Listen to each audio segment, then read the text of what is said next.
السلام علیکم ورحمۃ اللہ وبرکاتہ۔ اللہم صلی علی محمد و آل محمد وعجل فرجہم اجمعین۔ آج ہم ایران کے شہر کاشان میں امام زادہ حضرت ہلال بن حضرت علی علیہ السلام کے روضہ مبارک کی زیارت کرانے کے لیے موجود ہیں۔ جیسا کہ آپ سب جانتے ہیں کہ حضرت ہلال کے والد گرامی کا نام حضرت علی علیہ السلام اور آپ کی والدہ کا نام بی بی امامہ ہے۔ حضرت ہلال کی ولادت 14 ہجری میں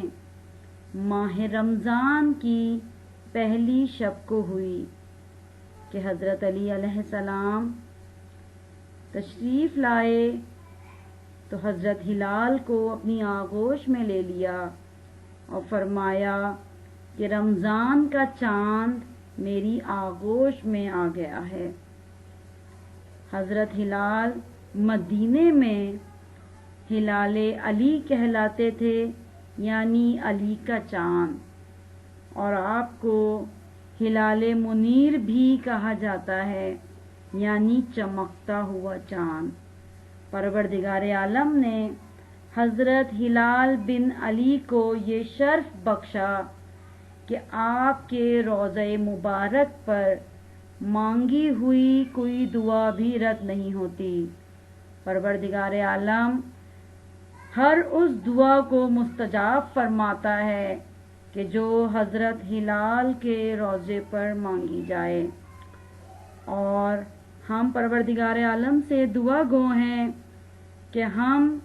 اس امام زادے کے روضے پر جن مرحومین کے ایصال ثواب کی مجلس پڑھنے کے لیے آئے ہیں، پروردگار عالم ہمارے اس قلیل عبادت کو قبول فرمائے اور ان مرحومین کے درجات کو بلند فرمائے اور انہیں جوارے حضرت امام حسین علیہ السلام میں جگہ عنایت فرمائے۔ اور ہم اس پروردگار عالم سے دعا گو ہیں کہ پروردگار عالم آپ سب کو بھی اس عظیم امام زادے کی زیارت نصیب فرمائے۔ الہی آمین۔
من يومنا هذا إلى يوم الدين أما بعد فقد قال الله تبارك وتعالى في كتاب المبين وهو أصدق الصادقين إنما يريد الله ليذهب عنكم الرجس أهل البيت ويطهركم تطهيرا. اللهم صل على محمد. تمام حمد و ثنا اس پروردگار عالم کے لیے کہ جو لائق حمد و ثنا، جس کی حمد ہمگیر ہے، جس کی عظمت و شان بلند ہے، جس کی نعمتوں سے کسی کا دامن خالی ہے، نہ اس کی مغفرت سے کوئی معلوم ہے. تمام حمد و ثنا اس پروردگار عالم کے لیے کہ جس نے حمد کو اپنے ذکر کا ابتدائیہ قرار دیا. بے شک بابرکت وہ پروردگار جس کی ذات تک ہمتوں کی بلندیاں پہنچ سکتی اور عقل و فہم کی ذہانتیں چھپا نہیں سکتی. شکر ہے اس خدا کا کہ جو اپنے فضل و کرم کا دامن پھیلائے ہوئے ہے اور اپنی جود و عطا کا ہاتھ بڑھائے ہوئے ہے. لاکھوں درود و سلام بھیجتے ہیں اپنے پیارے نبی حضرت محمد مصطفیٰ صلی اللہ علیہ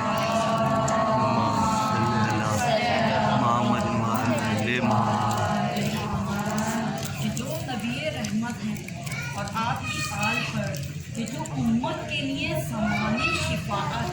اور دین کے لیے روشن مینار. بے شک یہ محمد اور آل محمدی وہ ہستیاں ہیں کہ جنہیں پیدا کرتے ہی خود پیدا کرنے والا درود میں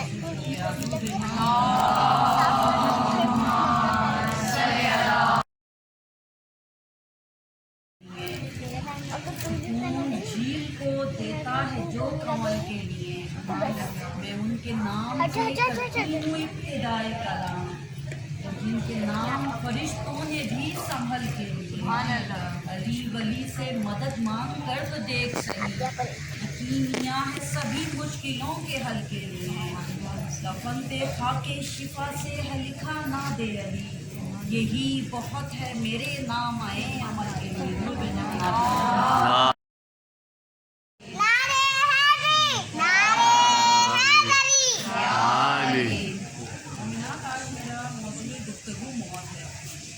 اور اس حوالے سے پروردگار عالم ارشاد فرما رہا ہے کہ کل نفس ذائقۃ الموت، ہر نفس کو موت کا ذائقہ چکھنا ہے. یعنی اس پوری کائنات میں جتنی بھی جی روح ہستیاں ہیں سب کو ایک نہ ایک دن موت کا ذائقہ چکھنا ہوگا، یعنی سب کو ایک نہ ایک دن مرنا ہے. اور پھر ہم یہ دیکھتے ہیں کہ ہمارے مولا کائنات علی بن ابی طالب نہج البلاغہ میں موت کو اس طرح بیان کرتے ہوئے نظر آتے ہیں کہ موت ایک ایسی حقیقت ہے کہ جس سے آپ کبھی انکار نہیں کر سکتے. آپ موت کو ایک سفر قرار دیتے ہیں، ایسا سفر کہ جس میں مسافر لوٹ کر اپنے وطن واپس نہیں آتے بلکہ اہل وطن ان سے جاتے ہیں. اور پھر ہم یہ دیکھتے ہیں کہ مولا نے جا بجا نہج البلاغہ میں زندگی موت کے فلسفے کو بیان کیا. کہیں فرماتے ہوئے نظر آ رہے ہیں کہ اے لوگوں چل چلاؤ قریب ہے اور تمہاری باہمی رفاقت کی مدت بہت کم رہ گئی. تو دیکھیں نہج البلاغہ میں ہمارے مولا نے موت اور حیات کے فلسفے کو بیان کر دیا. اور اگر ہم آئمہ کی تاریخ میں دیکھیں تو ہمارے مولا فرماتے ہوئے نظر آتے ہیں کہ اے میرے چاہنے والوں، میں بروز محشر تمہاری شفاعت کو کرا دوں گا، لیکن برزخ کے لیے تمہیں خود انتظام کرتے رہنا ہوگا. یعنی برزخ کے زمانے میں مولا ہماری مدد نہیں کریں گے، اس کے لیے ہمیں خود اپنے آپ کو تیار کرنا ہوگا، ہر ممکن حد تک برائیوں سے گناہوں سے اپنے دامن کو بچانا ہوگا. اب سوال یہ پیدا ہوتا ہے کہ برزخ ہے کیا؟ دیکھیں اگر برزخ کے لغوی معنی دیکھے جائیں تو اس کے لغوی معنی پردے کے ہیں کہ جو دو چیزوں کے درمیان حائل ہے. یعنی اگر میں یہ کہوں تو غلط نہ ہوگا کہ مرنے کے بعد سے دوبارہ اٹھنے کے وقت کا زمانہ عالم برزخ کہلاتا ہے. اور بہت ساری روایات میں ملتا ہے کہ کہ بہتوں کے لیے یہ زمانہ یہ مدت یہ دورانیہ ایسا ہوگا جیسے جنت کے باغوں میں سے ایک باغ، اور بہتوں کے لیے ایسا ہوگا کہ جیسے جہنم کے گڑھوں میں سے ایک۔ سوال یہ پیدا ہوتا ہے کہ اس عالم میں برزخ کی سختی سے کیسے بچا جائے۔ اس میں ہمیں بہت سارے اعمال نظر آتے ہیں۔ کہیں ملتا ہے کہ صلہ رحمی کی جائے، یعنی رشتہ داروں سے حسن سلوک سے پیش آیا جائے، قطع رحمی نہ کی جائے تو برزخ کا سفر آسانی سے طے ہو۔ کہیں ملتا ہے کہ حقوق و عباد میں ہمیں والدین کے حقوق کو بہت اچھے طریقے سے انجام دینا ہے، کیونکہ والدین وہ ہیں کہ جو اولاد کو مادی اور معنوی ترقی دینے کے لیے کس طرح کی مشکلات برداشت کرتے ہیں اور دن رات ایک کر کر اپنی اولاد کو کسی مقام پر دیکھ کر جو خوشی وہ محسوس کرتے ہیں، تو دنیا میں موجود کوئی بھی رشتہ ہو وہ خوشی محسوس نہیں ہوگی جو والدین۔ یہ پروردگار عالم نے قرآن مجید میں جا ارشاد فرمایا کہ والدین کے ساتھ یعنی انہیں خوش تکنا کہو، اور والدین میں اگر ہم دیکھیں ماں کے حوالے سے تو ہمارے بچے بھی جنت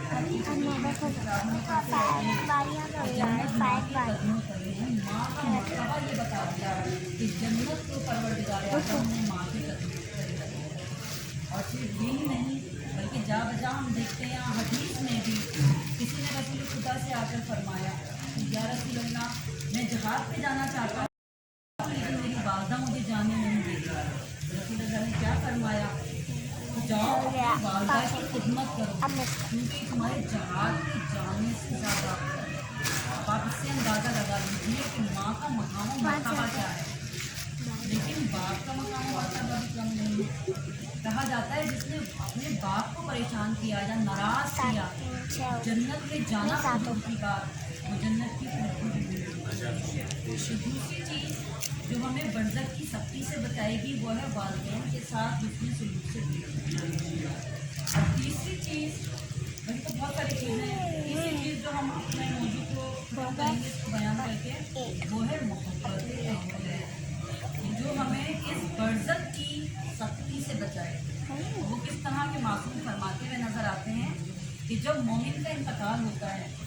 اور وہ قبر میں جاتا ہے، قلعہ علی ابن ابی طالب کرتا ہے اور اپنی عملی زندگی میں بھی اس کو لے کر آتا ہے، اس مومن کے لیے اسے تنہائی کا احساس نہیں ہوتا، بلکہ وہ تو یہ دیکھے گا کہ 6 سمتوں سے نور آیا اور قبر میں آ کے 6 سمتوں میں بکھر گیا۔ اب جب حساب کتاب کا معاملہ شروع ہوا اور فرشتوں نے حساب کرنا شروع کیا، اب دائیں جانب سے عذاب الہی اندر آنا چاہ رہا ہے تو دائیں جانب جو نور موجود ہے وہ اسے اندر نہیں آتا، بائیں جانب سے عذاب الہی اندر آنا چاہ رہا ہے تو بائیں جانب جو نور موجود ہے وہ اسے اندر نہیں آنے دے رہا، اوپر سے آنا چاہتا ہے تو اوپر جو موجود ہے وہ نور سے اندر نہیں آنے دے رہا، نیچے سے آنا چاہتا ہے بس، لیکن 6 سمتوں سے عذاب الہی اندر داخل ہونا چاہتا ہے اور 6 سمتوں پہ جو نور ہے موجود ہے، جو نور موجود ہے وہ اسے اندر نہیں آتا، تو وہ مومن جو ہے وہ پریشان ہوتا ہے اور پوچھتا ہے کہ آخر یہ ہے کون کہ جو مجھے عذاب الہی سے بچاتا ہے، بس اس سے پوچھتا ہے کہ وہ کون، تو ایک طرف سے آواز آتی ہے تیری نماز، ایک طرف سے آواز آتی ہے تیرا روزہ ہے، ایک طرف سے آواز آتی ہے تیرا حج ہے، ایک طرف سے آواز آتی ہے میں تیرے خمس ہوں، زکوٰۃ ہوں، ایک طرف سے آواز آتی ہے میں تیرے دل میں موجود وہ نیکی ہوں جو تم مومنین کے ساتھ سر انجام دیا کرتا ہے، اور وہ نور جو سب کا سردار ہے، اس طرف سے آواز آتی ہے کہ میں تیرے دل میں موجود محبت اہل بیت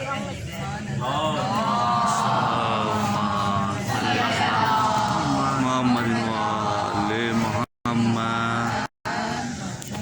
یہ حقیقت ہے کہ نماز روزہ حج زکوٰۃ یہ ہمیں عذاب الہی سے بچائے گا، لیکن وہی نماز روزہ ہمیں عذاب الہی سے بچائے گا جو مودت اہل بیت کو دل میں رکھ کر سر انجام دیا گیا ہو۔